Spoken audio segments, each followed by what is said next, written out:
Welcome to the Kenny Beecham podcast. Can I get a round of applause, ladies and gentlemen? We are back and we are better than ever in a makeshift studio that I built in my basement.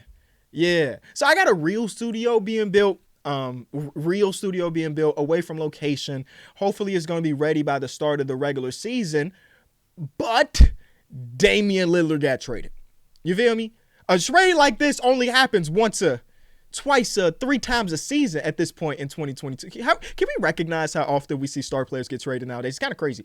But there is no way for me to put together an episode of the Kenny Beecham podcast without the visual. So when he got traded, I said, oh, snap. Couple things on my agenda. I must film a video for my YouTube channel. Done. Check. I must film a Through the Wire episode. If you don't know, Through the Wire is my other podcast with the guys. We did that. And I had to figure out, how do I film a Kenny Beecham podcast episode, but also introduce this visual aspect? So I put together this desk. I put together these lights. I put together these shelves. And as you can see, half of the shelves don't got nothing on it, but the show must go on. I got my boy to put together this for the TV, so the podcast is in the background. We must talk about the Damian Lillard trade. 30 hours since the trade has gone down. My opinions have changed, as I'm sure most people's opinions change.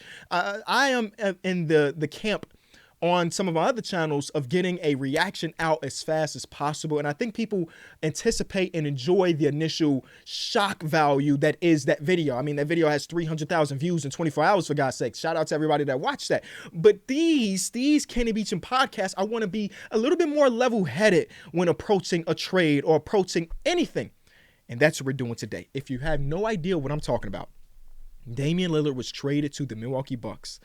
And the Trailblazers traded one of the two best players in their franchise history. This is the package they got back. It was Jrue Holiday, Deandre Ayton. Too many cameras is something I found out was the nickname of Kamara. A 2029 first-round pick completely unprotected.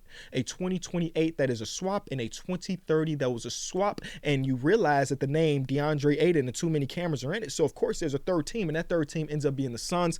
They get back Yusuf Nurkic, Grayson Allen, Nazir Little, and Keon Johnson. Boom. On this random, and I mean random, Wednesday afternoon, Damian Lillard is traded. I was on my way to Best Buy to get a new HDMI cord. It dropped, and I'm like, do I turn around? Luckily, Best Buy is like this. You know what I'm saying?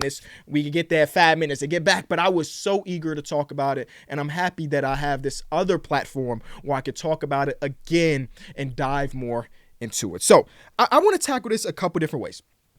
I want to, of course, talk about this from every single aspect, from the aspect of the Bucks, from the Suns, from the Trailblazers, and from the team that missed out, the Miami Heat, because they're objectively attached to all of this, and they might be even more attached to when we talk about Jrue Holiday.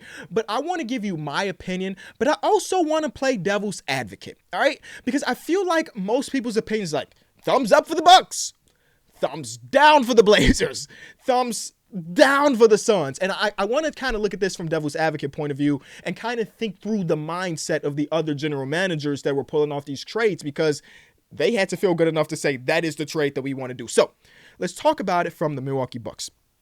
The Milwaukee Bucks were in a very weird spot this offseason, where they brought in guys like Malik Beasley to help shooting, but for the most part, they decided to run it back. Chris Middleton gets a contract extension. Brook Lopez is back and even brought his brother along with him again. This is one of those things like, man, we're going to run it back again after losing in the first round. Now, obviously, losing the first round was the Miami Heat playing great basketball, not to discredit them. Giannis missed some time, and even Giannis said in that interview after losing is that they were kind of looking past them. They were thinking about the long stretch of the second round conference finals and the NBA finals and kind of looked over their competition, which I'm assuming he will never do that again. And they get eliminated. And Giannis is like, man, I'm looking around this roster. Jrue's really good. He made an all-star team for the first time in 10 years. Chris Middleton wasn't as good as he normally is, but again, coming off the injury that he came off of, I don't think anybody expected him to be the all-star version of himself. Brook Lopez had an amazing bounce-back season after having surgeries on his back. How many times do we see a 7-footer have surgeries on his back and come back better?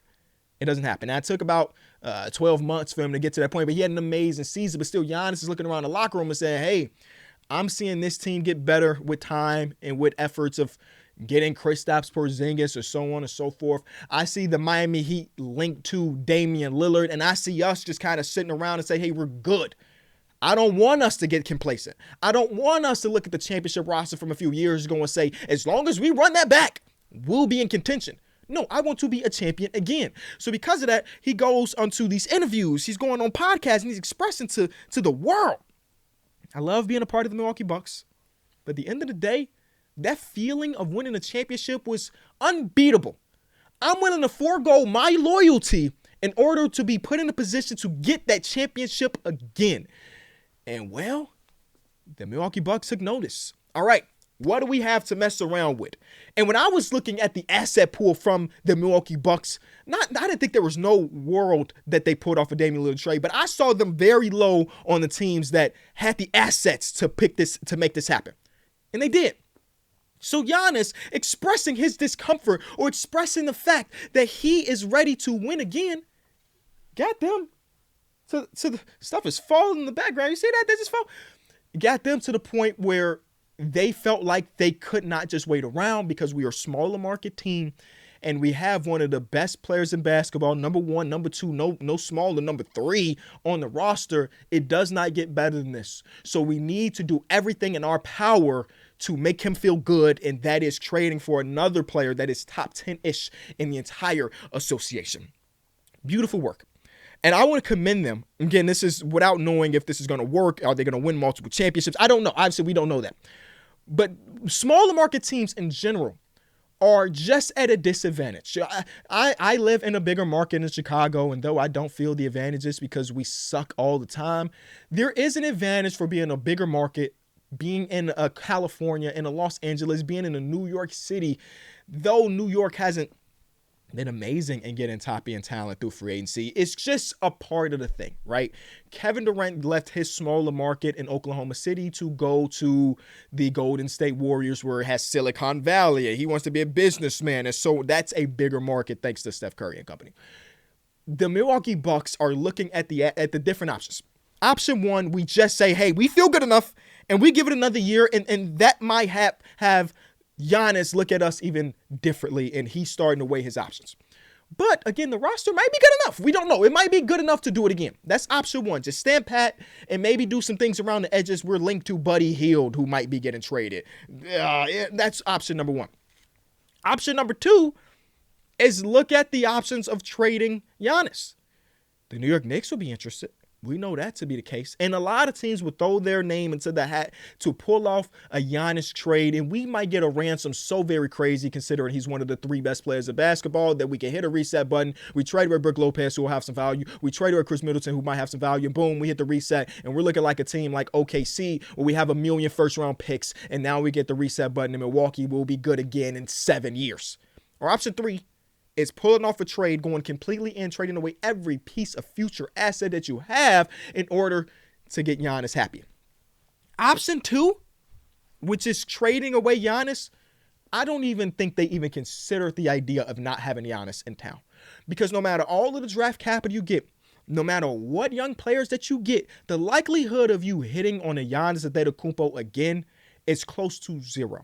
The likelihood you draft the player that will eventually be the top player in the league, an MVP player, is so slim that it's not even worth it at the end of the day. We'd rather take the chances of in 2030, is 6 years, 7 years down the line, that our team might be bad. We'll take that chance. They might be bad. That pick might be a top 3 pick, but at least we can lay our head on that pillow and say, Giannis, we gave you everything you got. We gave you everything we got.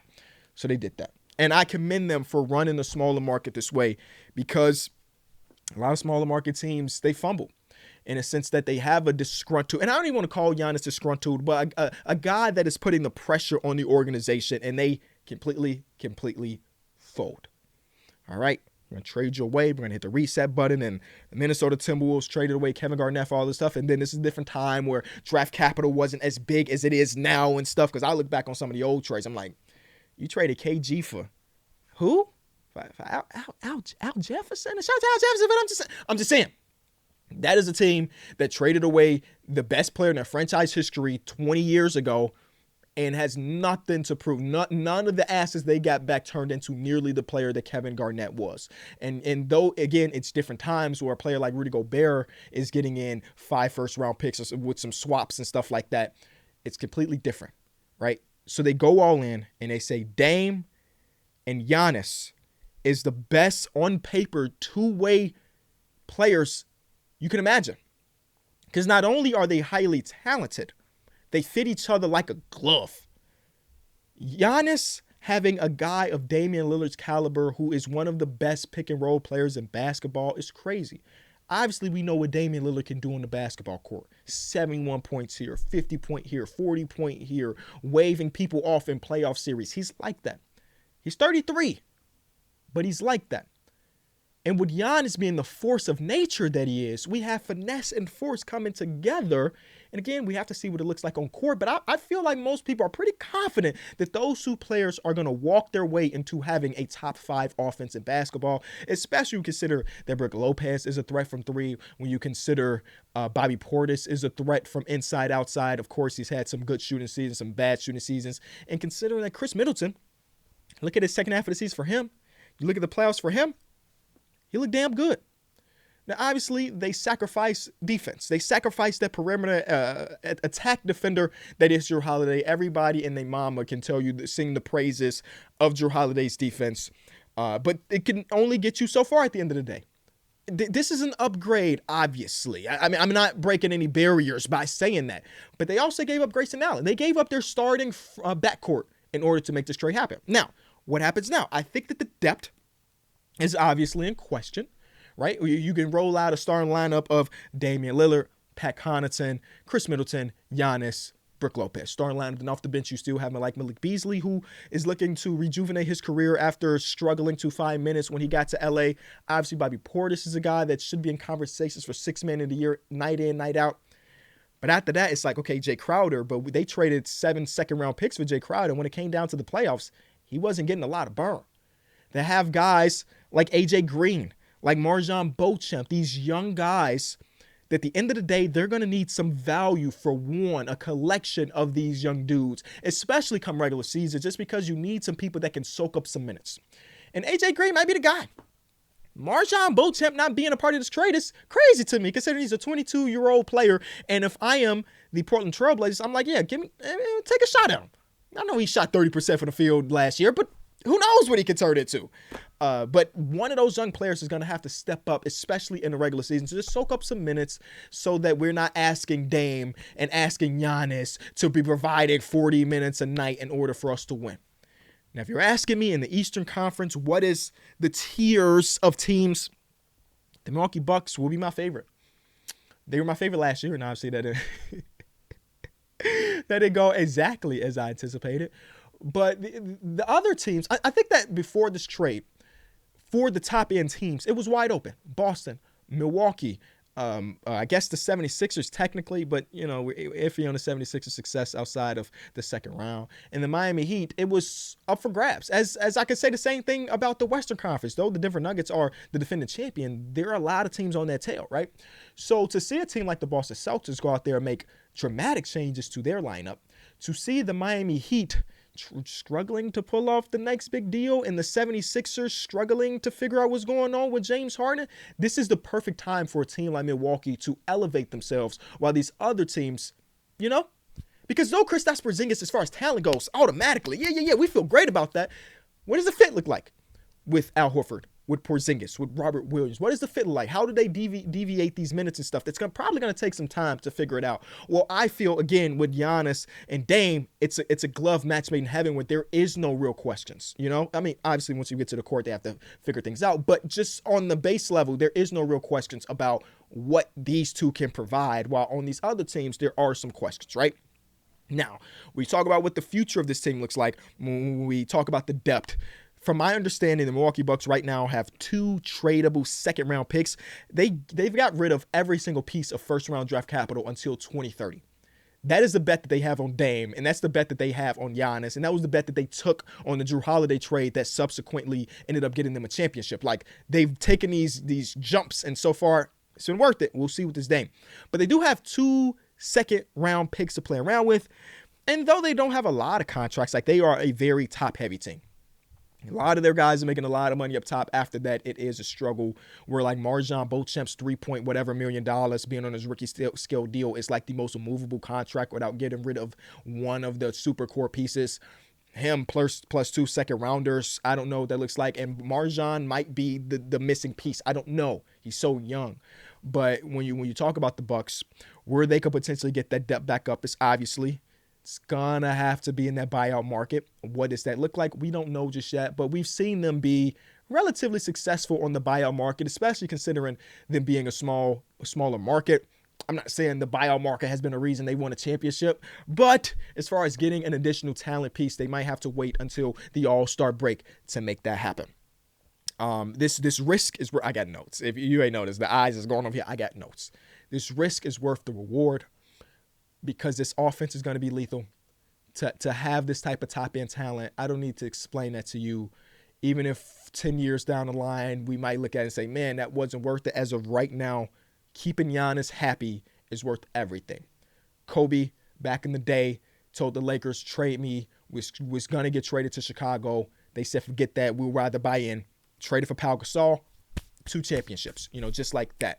So this could be very similar with Giannis just expressing things to just use his leverage to get his organization to do some stuff. At the end of the day, call this an A. But this is where I play devil's advocate. Like I mentioned earlier, the goal is to play devil's advocate with this one. And it's tough. It's tough. Because the writing on the wall is saying, hey, this trade is amazing for us. It's tough to play devil's advocate, but here's my attempt at that. Losing Jrue Holiday's defense is going to be crucial in the playoffs. That is my devil advocate piece. Point of attack defender is gone. The main off-ball chaser, which is what Grayson Allen was over the last season when he played, is gone. And I did make a tweet about Grayson Allen that I'll talk about with the Suns that got a little bit hot on Twitter, and I'll explain that later. So the devil advocate in me is saying, hey, the defense might drop a little bit. I don't worry about the interior defense. We have Giannis. We have Brook Lopez. But this might be a year where Giannis finally steps up and says, like, hey, I'm going to not be the best help defender in the NBA, one of the top 3 help defenders in the NBA. I am going to be an on-ball defender, and I'm going to be damn good at it because we know he can. We've seen him step up occasionally and take that assignment, but for the most part, under the Bud era, he was so much the help defender that even the times where Kevin Durant is dropping 50 points, Giannis is going to and say, hey, that's not how I play. My goal is not to guard Kevin. We'd rather give somebody else and let me be in the help. This, especially under new coaching, he might have to take a Jimmy Butler assignment happen. They end up getting matched up because the Jimmy Butler stopper, which we watched that series, right? The Jimmy Butler stopper in Jrue Holiday is gone. So we need somebody else to do that. And Dame has had moments throughout his career. I know once you become a player that is averaging 30 points per game, it's hard to be a plus defender. I can say that. But we've seen him have opportunities to clamp up, and he has been able to do it to an extent. He's not going to be Jrue, but as far as like getting stops here or there, he's been able to do that. What is his old age in 33? I don't know. Devil's advocate is saying that the defense is going to take a hit, and that in 2030, we might look back and say, man, that kid right there, that first overall pick, that was a part of the Damian Lillard trade. We don't know. All right. But again, that's like, I'm willing to make that risk if I'm them. And that's exactly what they did. Let's take a step back and talk about these things from the Blazers' position, because again, they traded one of the 2 best players in their franchise history. And I'm only saying that because I respect Clyde Drexler. I know some other people like Bill Simmons would say the Dame is no higher than 3 because of Bill Walton.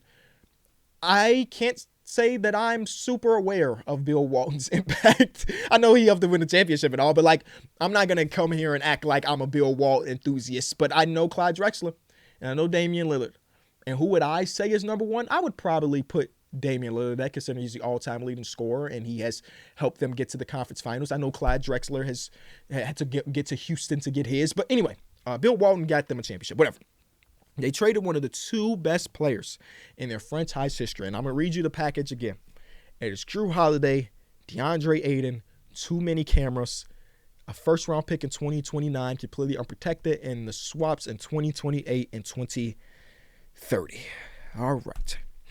I was under the impression that with a Damian Lillard trade, considering the way this team is built with Anthony Simons and Scoot Henderson and Shane Sharp, that they would skew younger than this when it came to a Damian Lillard trade. But what we're starting to recognize as more reports have come out over the last 24 hours, the teams that were ultra interested in a Damian Lillard didn't really have the super young talent. Tyler Hero is the guy, but they weren't interested in Tyler Hero. So now we're talking about a 3-team, potential 4-team trade. And instead they opted to get Jrue Holiday, who by all accounts will get flipped again, and we'll talk about that in a second. Deandre Ayton, who feels pretty safe as part of the new core in Portland. And they are taking the bet that this doesn't work out. Giannis eventually goes to his next team. Damian Lillard's Supermax extension is basically just starting to kick in, so he'll be there for some years. But they're taking the bet that by 2029, the Milwaukee Bucks will not have the combination of the two, and not having a combination of the two means that they're bad. It's possible. We don't know. We don't know what it's going to actually look like, but they're taking the bet that the Bucks will not be as successful in 2029, which is how many years from now? That's 6 years from now. 6 years from now, Damian Lillard's with 39. Oh, he might not be there. If anything, if he is there, he's not going to be a this caliber player. So they're taking the chance that with them being the smaller market and maybe not have an opportunity to do sign somebody, a free agency, happen that Damian Lillard goes, they will be bad. Is it worth the bet for trading away your franchise player? Maybe, because we don't necessarily know what those other offers look like. We heard that when it came to the Miami Heat conversations, the Trailblazers say, hey, give me Jimmy, give me Bam, give me one of the two. Why did they ask that? Maybe they just didn't like the idea of him going to Miami, or they were just being delulu, as the kids might say. they were being just a little bit delulu when it came to the trade package that might have been Damian Lillard. Or maybe they just were like, hey, we don't want to give them exactly what they want because we know that that is that, right? So they take the bet on the Bucks instead. Because though the Miami Heat have struck out quite a bit, and we're going to talk about the Heat, they have been a team that over the last 15-ish years have been towards the top of the Eastern Conference pretty regularly, right? 10 years. Let's say 10 years. Let's say 10 years. Let's say 2030. No, LeBron left in 2010. So for the last 15-ish years, of course they had their years where they were not there.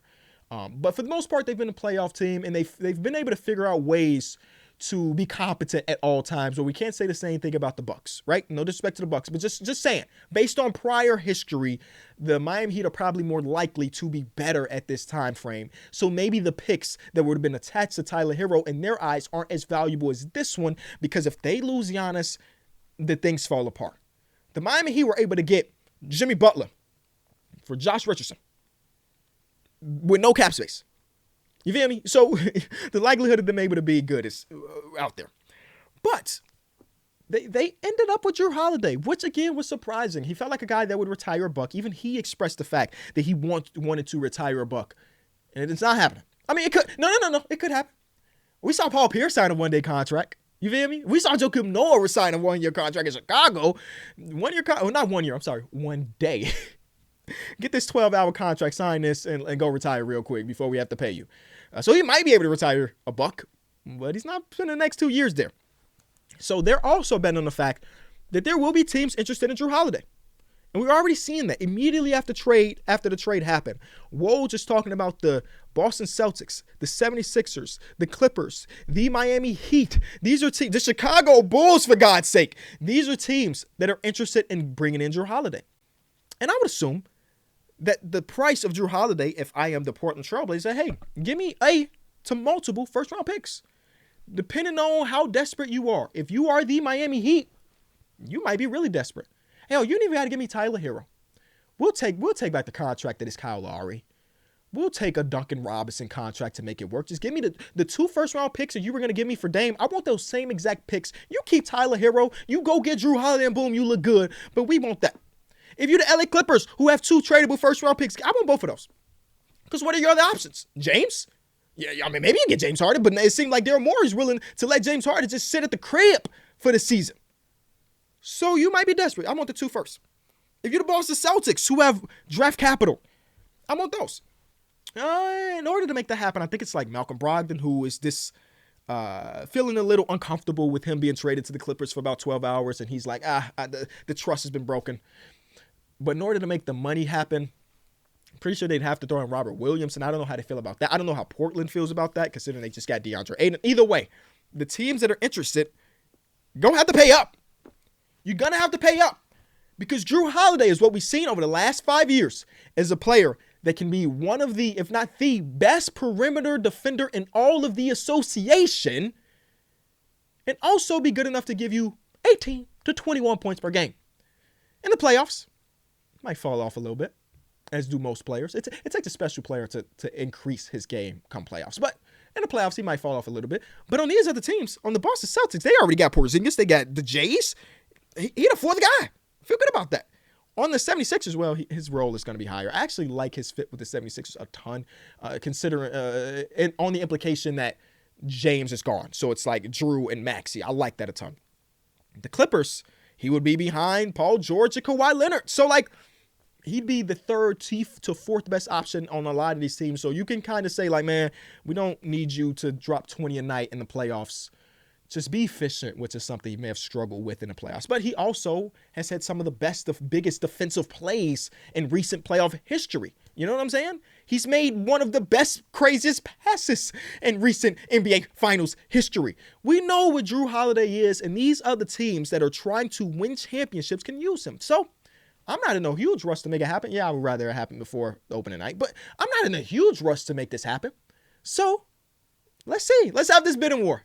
Let's have this bidding war, because the pieces could turn into, we traded Damian Lillard away for a first-round pick from the Bucks, 2 swaps, and then 2 extra first-round picks from the Miami Heat, 2 extra first-round picks from the Clippers, a first-round pick and a swap from the 76ers. Then your trade package looks a lot better. My question to them is, would they prioritize a younger player now? Because they didn't get that, you know? Depending on what you look at DeAndre, he's 25. He's young in NBA years, but max contract player. Do we consider that young still? I don't know.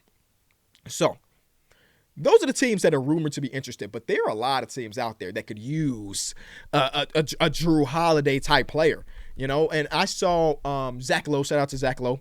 Hopefully, one day me and Zach Lowe will have a conversation. I saw him at Summer League this year, and I saw him at I was courtside at a Brooklyn Nets game. He walked past me, and I've always been hesitant to say what's up. He followed me on Twitter, but Zach Lowe's one of the guys. He mentioned how he believes that the New York Knicks should be involved, and that was not a team that I was really thinking about. But y'all, they got it. They got what you would need to get a Jrue. A backcourt of Jalen Brunson and Jrue Holiday sounds damn good. Now, the question is, you're the New York Knicks, is that good enough for us to win the Eastern Conference, right? Are we trading away multiple first-round picks, which we have, by the way. We have a lot of first-round picks. Are we trading away multiple first-round picks plus, I don't know, probably R.J. Barrett maybe, in order to make this happen? Is that worth it, even if we believe that we're still the third, fourth best team in the conference? I don't know. But the fit there is kind of elite, and I like it, right? Jrue Holiday is one of those really good plug-and-play guys. The Brooklyn Nets, I don't know where their head is at, but they were potentially in on Damian Lillard. The Jrue Holiday is a good consolation prize if they want to compete right now. And, you could go on and off. The Raptors were interested in Dame. If they were not willing to throw OG Anunoby in a trade, I doubt they'd be willing to make a trade for Jrue Holiday, considering that would be the price. Again, the Bulls are a team that were rumored. I don't believe any Chicago Bulls rumors until things are in actuality, because I don't want to discredit anybody, but I know a lot of people on the ground here in Chicago that will say something for the clicks. So anything that comes out about the Bulls, I'm a little bit hesitant about, because I don't know what their original source is. But if we're talking about fit, yeah. How do you make that happen? Well, you give up some things that you may not want to. You give up the Lonzo Ball contract of $20 million. Just say, Lonzo, stay at home, rehabilitate, hit free agency, or whatever you really need to do. And then in order to make it happy, you throw in Patrick Williams. And you ask yourself, is a core of DeMar DeRozan, Zach LaVine, Jrue Holiday, and Vucevic good enough to compete? The answer to the question is no, but the front office might be thinking yes. So they're a team that might be interested. And then in the Western Conference, I don't know. It's a little bit, it's harder. The Clippers obviously are the team. People are talking about the Warriors trading Chris Paul and maybe a Moses Moody in order to make that happen. But if Chris Paul has to do another press conference with a New Jersey, I am, as a Chris Paul fan, am going to be pissed. Because I want to see my boy compete for a championship. He was there once, and he was addicted. Was that the exact quote? He's addicted to playing in the NBA Finals. Has not been back. And this is his best chance. The Warriors is his best chance. I don't want to see him get moved. The Lakers have thrown a name into the hat. How do we get there? It's Rui Hachimura and D'Angelo Russell, but they can't do that for a couple months or so, so that's unrealistic. The Timberwolves probably don't have the assets without giving up Cat, and I don't think if I'm the Blazers, I accept Cat Karl-Anthony Towns as the piece. The Pelicans could do something, but that would be trading CJ back to the Blazers plus some capital. I don't know. He's just one of those dudes that I'll be like, man, I can see him on the Jazz. Man, I can see him on the Mavericks. Like, he's just one of those dudes. So I'm very curious to see exactly what that looks like. DeAndre Ayton. Let's shift our gears to DeAndre Ayton because he is the one staying piece a part of this trade for the Portland Trailblazers. Obviously, they gave up Jusuf Nurkic, who had been their starting center for I don't know how many years at this point since they traded him away from Denver to focus on Nikola Jokic, which all-time great move, by the way. All-time great move, by the way. DeAndre Ayton comes in. And I'm excited for DeAndre Ayton. It seems like his relationship with the Phoenix Suns had run its course. And I understand that the roster is different. The only person that's still there from 2 years ago is Devin Booker. But I have some experience here. Before I was a YouTube extraordinaire, a philanthropist, I don't even know what that word means. I heard Tony Stark say it once upon a time. Before I was a YouTuber, I worked a couple jobs, you feel me? I didn't just jump into this YouTube game. My first job was at a movie theater, but it was one of those sit down and eat movie theaters, and I was a runner. I would go get the food from the kitchen in this dark-ass movie theater, try to figure out, oh, there's K6, I'm going to put this down. K6, okay. You know what I'm saying? And you can't talk because they're watching a movie and stuff. So I was a runner. And I despised this job. But it was my first job in high school, 16 years old. And one of the things that was important to me when I was young is to not be a burden on my parents. So I wanted to make money for myself. So, Dad, you can pay the phone. Hey, I'm 26 and my dad still pay my phone bill. Dad, you can pay the phone bill. You pay the rent because I can't help you there. But like, you don't have to give me money for lunch. You don't have to give me money to hang out with the homies, whatever. I want to make my own money for that. So I hated this job. And I was like, it's paying me slightly above minimum wage. And everybody else and 16 years old is making minimum wage. So I'll stick here. Hated it. Absolutely hated it, right? Eventually, my two managers at the place went to go get different jobs. So we got new management in. And I got flipped to a different shift. So I am with with different coworkers and different management, and yet I still hated being there. I don't think it had to do with the duties of the job. It was just the facility in itself. And it might have been what DeAndre Ayton is experiencing because Monty Williams is gone, Chris Paul is gone, every single person that was associated with those Suns team is gone, and yet he might have still been disgruntled because I just hate this place. I just hate this place. And there'd been rumors leading up to this that they were interested in Jusuf Nurkic because they wanted a defensive-minded center. I'm going to say that one more time. They wanted a defensive-minded center. And they got their guy, right? So DeAndre Ayton over the last year and a half, maybe 2 years or so, had been playing with this I don't want to be here mindset. He's been showing up to work. He's been doing his job. He might have been benched in some really quality playoff games, really important playoff games. But he's been good for 18 and 11, even though it might be one of the least impactful 18 and 11s I've seen in a long time, to be honest with you. But he did his job with the idea that one day I won't have to be here. And that day happened to be yesterday. So now he's playing 2K. Did y'all see that? He's playing 2K an hour after the trade, and he already has a Trailblazers jersey on his My Player. It's pretty funny. Pretty funny. He's excited. He's happy about this new era of his career. And I'm interested to see what it looks like because he has had the luxury over the last couple of years of playing with a guy like Chris Paul. And it sounds like Chris Paul, not fanfic, Chris Paul worship. But say what you want about Chris Paul, he's one of the best floor generals in the history of basketball.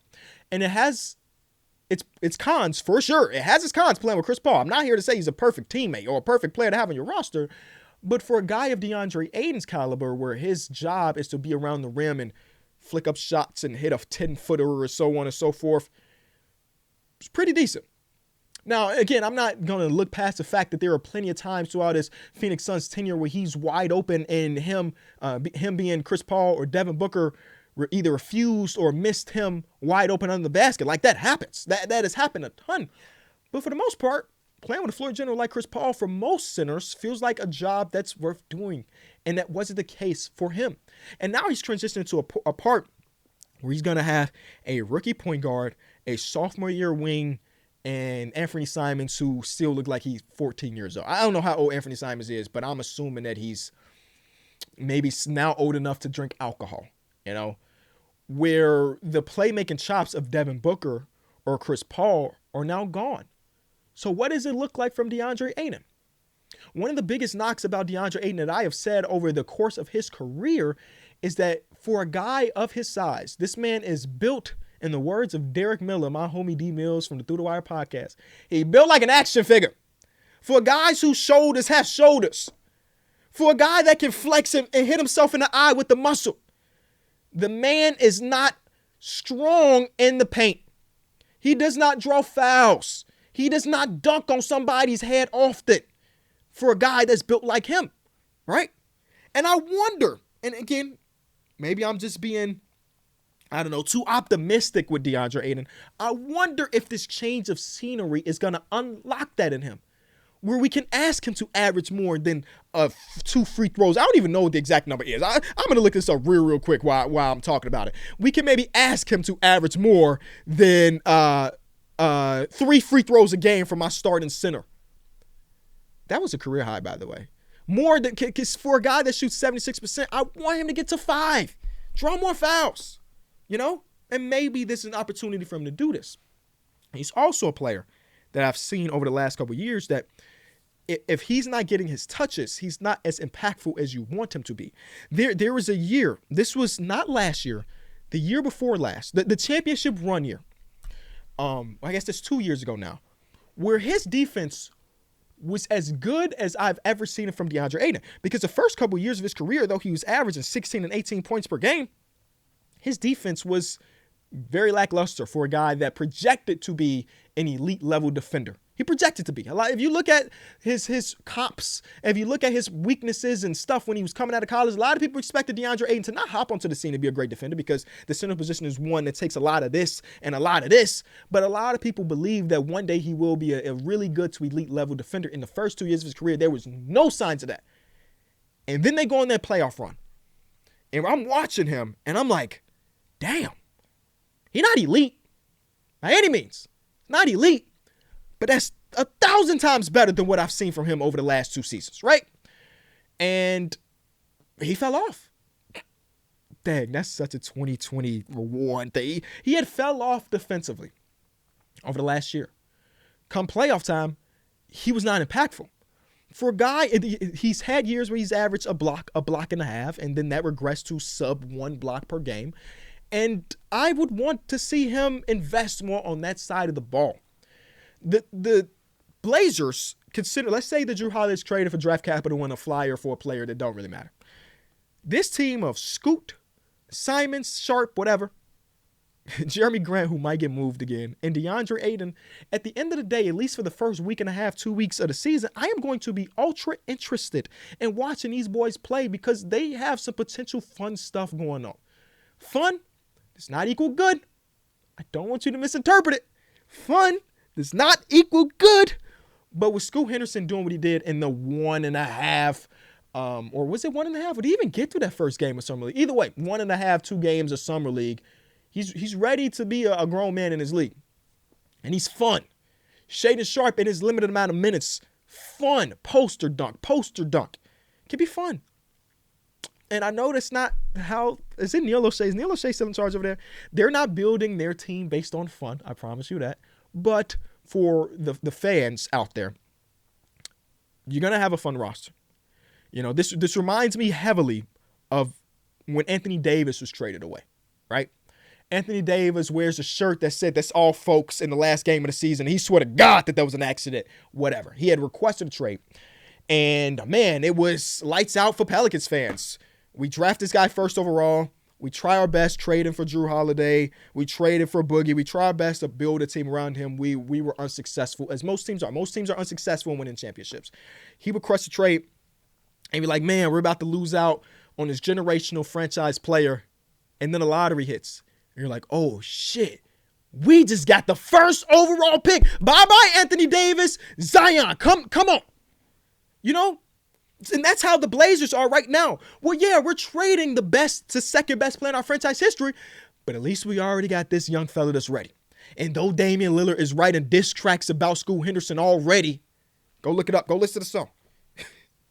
Though he's writing diss tracks about him already, this is a good fallback plan to say, hey, we already got Scoot. We can already, sell his jerseys. Where most teams, when they trade away their franchise player, a guy that's one of the best in their history, it might take them years before they get a guy that they feel like they can build around. And Zion was that for the Pelicans, and Scoot Henderson could be that for the Blazers. Maybe. I believe in him, but the belief ain't enough. You know what I'm saying? He got to go out there and get some things done. I do not love the trade, though. All that being said, I do not love the trade, but also I don't know what the other options were. Again, when you talk about the connection with the Miami Heat, they were asking for Bam and Jimmy. That wasn't going to happen. The Toronto Raptors were not giving you OG Anunoby. Like, okay, what the hell were you giving me then? You know what I'm saying? So this might have been the best thing available, but I still don't love it. And it might take 6 years before we find out if it's good or not, because that's what the trade pieces come into play. But it's also an incomplete because we don't know where Jrue Holiday is going and we don't know what type of thing we can fetch for Jrue Holiday. You know what I'm saying? So I'm going to play devil's advocate again. For a guy that doesn't love the trade, I'm going to say that I can see it from their perspective in the sense that we get a future first-round pick for a small market team that might not be good in 8 years, 7 years, 6 years from now. We get another flippable piece in Jrue Holiday, who should warrant us at least one first-round pick, potentially two, depending on how desperate the opposing teams are. And now we can say, hey, we traded our best player, one of our best players in franchise history, for a bunch of draft capital that might be good in 4 years, 5 years down the line. And Deandre Ayton could be good. I mean, he was drafted over Luka, Trae Young, Jaren Jackson Jr., and so on and so forth. Significantly worse than those players. Me and the guys on the Through the Wire podcast, every single year we do a ranking of top 10 players at a position. And again, I mentioned this on a previous episode of this podcast. I desperately hate the idea of ranking players. It's just not something I enjoy. It's just different for me, especially considering a lot of players are in the same range. But when we were talking about the center position, which was just a couple days ago, Deandre Ayton did not make the top 10. Deandre Ayton didn't make the top 12. Deandre Ayton did not make the top 14. And that's saying something because, again, he averaged 18 and 10. I want to read you off these other centers if I still have the list. And you tell me if we were bugging. Jokic, Embiid, Davis, Sabonis, Bam, Porzingis, Brook Lopez, Nicholas Claxton, Turner, and Jared Allen. Those were our 10. And then after that, you got players like Rudy Gobert. You can answer the question, what do you value most in your center? Nikola Vucevic, who was also like 18 and 11 and played all games. Mitchell Robinson, who is a lot less in points. I think it's like 8 points per game, but has been able to anchor a really, really good defense and then showed in the playoffs, especially in that first round, that he can do different things. And then Walker Kessler, who's coming off a stellar rookie season defensively. I could see you making an argument for him over some of those last people, but the point still stands that he has been underwhelming in the sense that he's not even top 10 at his position, right? And this gives them an opportunity to potentially get that potential and turn it into a reality. Let's talk about the Suns. The Suns, a couple weeks before, a week or so before this trade, said, hey, we're interested in trading DeAndre Ayton for a defensive-minded center. And I do want to say, again, I don't have any sources in Phoenix. The one guy that I knew in Phoenix no longer plays for the team. So, zero sources. So, this is not reporting. And please, I will say this. Don't look at me as a reporter because I'm not. That's just not who I am. So, I do know some people. Trust me, I do know some people. But I'm not a reporter, so don't, Anyway, I believe that the relationship with DeAndre Ayton is run its course. And we talked about that with my parallel to my movie theater thing.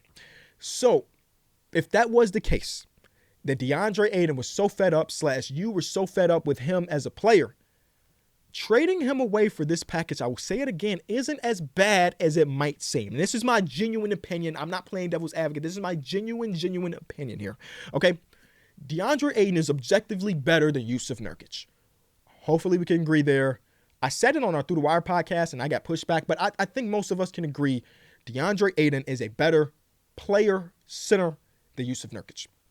We're not talking about Jusuf Nurkic from 3 years ago. We're talking about 2023 Jusuf Nurkic, right?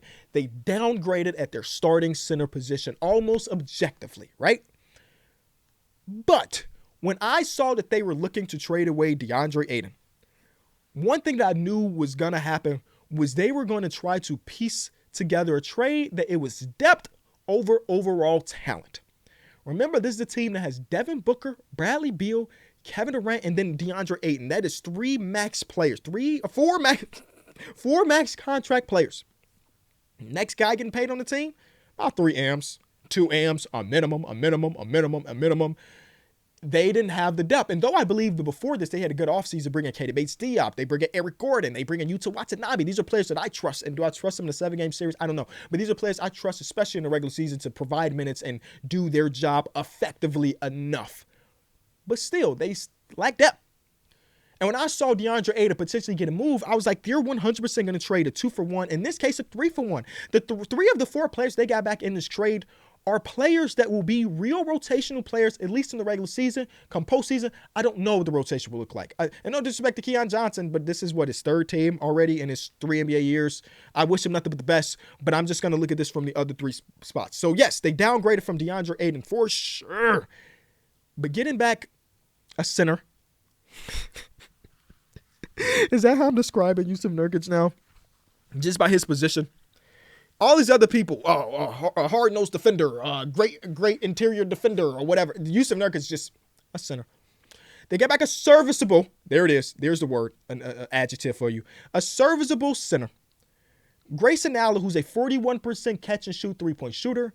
Nazir Little, who at one point was starting to hit some threes and then fell out of rotation or got injured. I forgot. Sorry, Portland. I wasn't watching y'all last season as much as I probably. No, I don't need to say sorry for that. No, y'all were bad. They got 3 players that I'm pretty confident that can come in and play real life minutes on this team that was looking for players to play real life minutes. Now, they come into this offseason now with, I think, 19 players after this trade. So we will probably see Keon Johnson get cut. We might see some other players get cut. Don't cut my boy Chimezie Metu, please. He deserves a chance, I believe, but whatever. I like it in that sense, where you get 3 serviceable rotational players for a guy that was disgruntled, a guy that is overpaid. He's overpaid for his production. You walked out of it saying, hey, Jusuf Nurkic rebounds the hell out of the ball. And Grayson Allen shoots 41% on catch and shoot threes. And he's a chaser.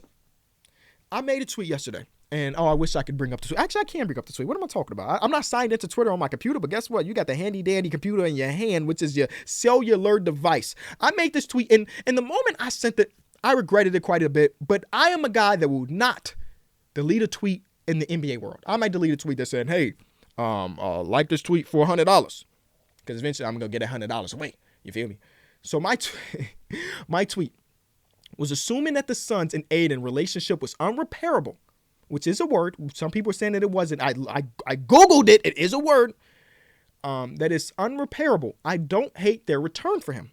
Grayson Allen is a high-level defender and a 41% catch-and-shoot player.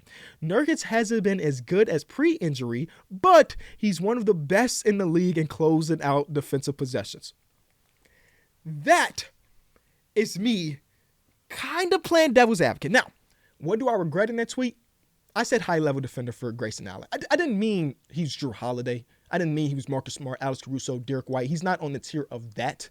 But if we're ranking players of his position defensively, he's not average. I would say he's maybe slightly above. I think that sometimes he might be overtaxed in the sense that he might be asked to guard some players that he's just not very good at. One thing as a secondary defender, as a chaser, which again is what he did a lot in Milwaukee, as Jrue Holiday is guarding the Bam Adebayo, Jrue Holiday's guarding the Jimmy Butler. You see Grayson Allen running around guarding Tyler Hero before his injury, or running around guarding the Max Struses or the movement players, and he's good there. Not high level. My fault. I want to go delete the tweet. I want to go delete the tweet. And with the use of Nurkic, I was trying to find a way to bring a good light to him. And closing out defensive possessions is that he's a hell of a defensive rebounder. Simple as that. He's not the same player as 3 years ago. You could convince me 3 years ago version of him, this trade is magnificent for them, but that's just not who he is.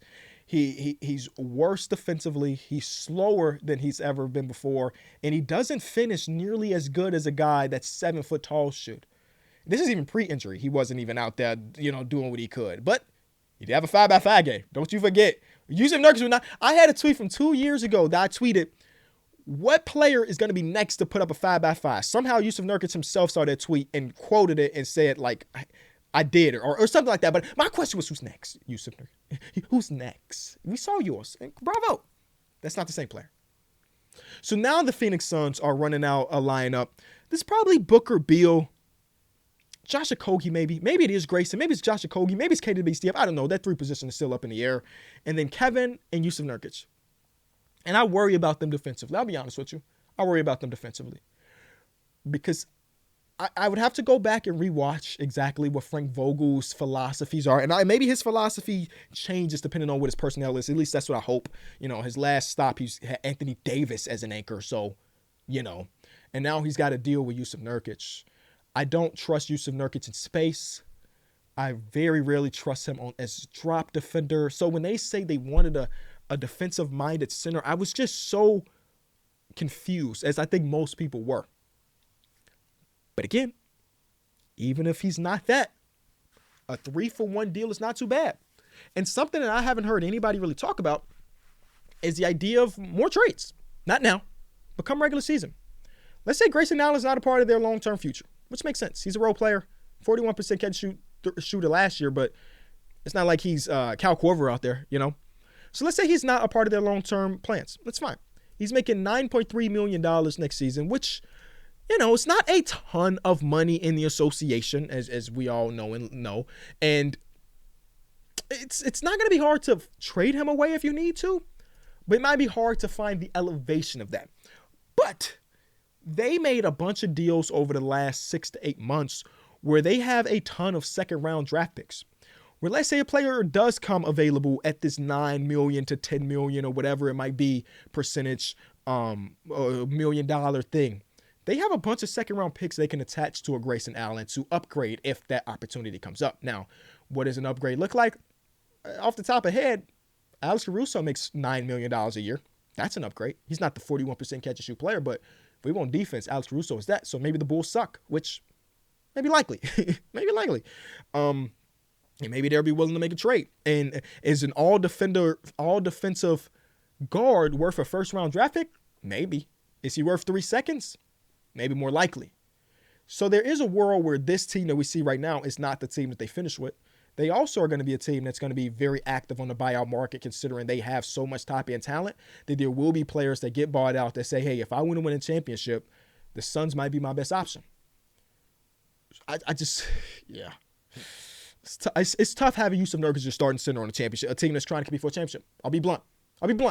And maybe he proves me wrong. I hope he does for his sake. I hope he proves me wrong and he proves everybody wrong, because it might be a little bit rough. Lastly, let's talk about the Miami Heat, because I think we can all agree if there was any team that missed the boat, that missed out, it was the Miami Heat. Now, I feel a lot less confident in saying that now that I know that the Trailblazers said, hey, I want Bam or I want Jimmy. Obviously, if you're Pat Riley, you hang up the phone, you say, hey, we're good. But for a team that has been over the last 4 years, this is what it looked like. NBA Finals appearance, lost to the LA Lakers. I think the year after that they lost in the first round of Giannis, if my timeline is right. Maybe. Either way. The year after that wasn't great. Then the year after that, they get to the conference finals against the Boston Celtics. They're in a game 7. Jimmy Butler pulls up for 3. They're one shot away from making the finals appearance. They fail. The year after that, they're in the NBA Finals as the 8th seed, one of the most legendary low seed runs that you'll ever see in the history of the sport. Over the last 4 years, they have 2 championship appearances and 1 conference finals missed shot away from another. And they have not been able to hit that next step, which has helped them get to that win, right? Kevin O'Connor had this tweet. And I'm not saying that it's a completely fair tweet. I'm not saying it is, but I'm just going to read it because I think it's interesting. Ever since, I think he meant every, he did not say every. Ever since Jimmy Butler was acquired in 2019, these are the guards the Miami Heat were interested in but didn't land. Damian Lillard, Donovan Mitchell, Bradley Beal, Chris Paul, Zach LaVine, James Harden, and Kyrie Irving. That is an extremely long list of high-end talent that you were interested in, or vice versa. The player might have been interested in being a part of Heat culture, and you've missed them all. The one thing you have done since acquiring Jimmy Butler in 2019 is get Kyle Lowry, Victor Oladipo. That is great. But because you have the postseason success of being in the finals 2 of the last 4 years, being in the conference finals 3 of the last 4 years, then it's fine. But when Damian Lillard was traded away, Twitter was a crazy place in Heat fandom. I'm in those spaces. Not in the real account. Not in the real account. See, gotta have another one. I'm in those spaces. One of them even went viral, I believe, where Heat fans are upset with Pat Riley. And I can't tell them how to feel or anything. I don't want to discredit Pat Riley because he's one of the greatest to ever do it. But over the last couple of years, he has struck out quite a bit. And again, you say, no harm done. We made it to the finals. No harm done. We've been in the conference finals. No harm done. Jimmy Butler, if I'm not mistaken, is a 34-year-old player who does not show signs of slowing down anytime soon, but everybody does. And the longer you play, the closer you are to that slowdown. And one thing I fear for Heat fandom is that they this time of Jimmy and Bam is for naught because they are not able to elevate to the next level. And having Tyler Hero as a 23-year-old player on the max contract that's really good and still has potential left. Like, Tyler Hero, I know as part of a Dame trade, everybody was turned off by Tyler Hero. Tyler Hero is a damn good basketball player, okay? Can we say that? Having him as a trade piece in a lot of these potential trades and losing those trades, those offers, it's got to hurt. The Heat were prepared to offer up to 3 first-round draft picks with Tyler Hero going to a third team, and multiple second rounders and swaps along with expiring contracts. In 2020, a 2022 first-round pick, Nikola Jovic, but the Blazers were disinterested. I can't necessarily, in this situation, fault Pat Riley, and that was from Shams Charania, by the way. Can't fault Pat Riley for this because that's everything that they have not named Jimmy Butler, not named Bam Adebayo. And this is all we know. So maybe the Trailblazers said, okay, maybe we want Jaime Jaquez, and they said, no, that's where we draw the line. Maybe they said, we want Caleb Martin, and they say, no, that's where we draw the line. We don't know. There were some rumors of the Caleb Martin stuff, but again, that wasn't from a source that I feel confident saying that is the fact, right? So if this is the option, 3 first rounders plus some swaps, and then Nikola Jovic and then Tyler are going to another team, that's a pretty good trade package. That's the best they could potentially put together. I can't fault, oh man, Pat Riley for missing on this case because that's good. You know? Now the other ones, maybe we can fault him missing the other ones because I don't really have much memory of some of those other ones. I remember the Donovan Mitchell one. The Cavs came out of nowhere and said, here you go. But the Utah Jazz got an all-star in return and plus some draft capital, right? The Bradley Beal one, they could have undoubtedly won the Bradley Beal sweepstakes because the Bradley Beal trade was pretty much nothing. Let's be real. It was like them washing their hands of it. But they might have looked at their books and said, hey, is it worth trading for this guy making all of this money? I don't know. And now that they struck out on that, I don't know what the next thing is. It's probably trying to get Jrue. So you could tell the fans, hey, we did something to elevate. Because right now the offseason is Josh Richardson, it's Thomas Bryant, and it's relying on rookie Jaime Jaquez and sophomore year Nikola Jovic to help us out.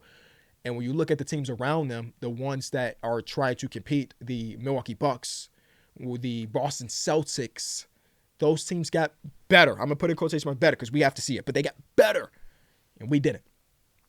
So we'll see what happens next with the Miami Heat.